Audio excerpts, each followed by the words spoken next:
the past week, I've been feeling led to read the chapter Esther in the Bible. And at first, I couldn't really figure out why. But after I started reading, I was like, okay, I got it. So I've been getting advice on marriage and dating and things like that. And what I'm coming to find out after reading the Bible is that the world's way of doing things is completely different from the biblical way of doing things. Of course, we know that, but it puts it into context when you actually start to read the Bible. So I'm going to break this down chapter by chapter from the book of Esther, what I got from each chapter. Because most times when I hear about Esther, they talk about, the beauty of it, how she, went through her beautification process before she was presented to the king, and she was so beautiful, and that gave her favor. This is true, however, it's so much more to it. Okay, so I'm going to summarize chapter 1 really quick. In a nutshell, there was a king who had a queen, and he was hosting this banquet. He had all the princes there. It was a whole deal. It was a whole thing. It was a party. And the queen had her own party going on too with the women of the court. The king asked the queen, or sent for the queen to come so that he can show her off to his friends and things because she was so beautiful. Her name was Queen Vashti. Queen Vashti basically was like, no, I'm not going. And we all know how kings operate. Well, if we don't, we're about to find out. So he was insulted, of course, probably embarrassed, because how you gonna tell me no in front of all these people? What do you mean no?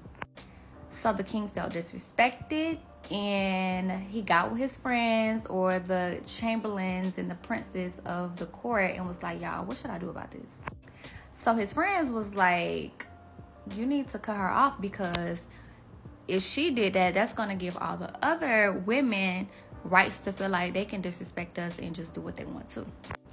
So he dethroned Queen Vashti, took her crown back, and was like, what we're going to do is we're going to find us a new queen to replace her, somebody better than her. I highlighted the word honor in my notes, and it came from Esther 1:20. So let me read that.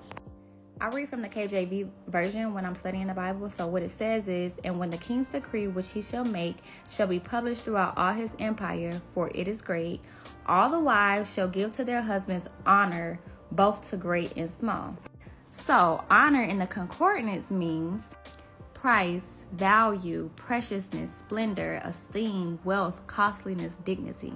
So from here on forth, all of the queens or all of the women need to honor their kings. They need to show up with some value. They need to be precious. They need to be of high esteem. They need to be of wealth, costliness, dignity. They need to be worth something, basically. You need to be worth something if you're going to be a queen, or if you're going to be a wife to one of these men that's in the kingdom.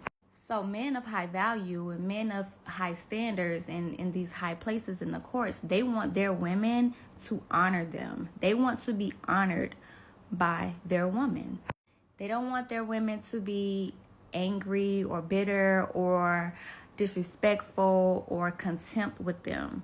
They don't want the whole back and forth challenging them. They don't want the, no, I'm not doing that, I don't feel like it. They don't want that for their women. So basically, the men in the court set the tone for how to be with the men in the court. They set the tone. If you're going to be like Vashti, you will get kicked out. We're not tolerating it. If that's the type of tone you set, and if that's the type of attitude you have, we're not having it. We don't want it. You can go ASAP. So they made a point. They used Vashti as an example of what will happen to you if this is the behavior that you start to showcase towards a man that is your husband. So Vashti got kicked out, and then they started the process of finding a queen that was better than her. So what did I pick up from this on how to be as a woman with a man? First of all, no attitude, no embarrassing. First of all, do not ever embarrass a man in front of anybody. If you have a problem with something, or if you don't want to do something, or if there's some type of, disconnect, it needs to be handled and talked about off the scene, not in front of people.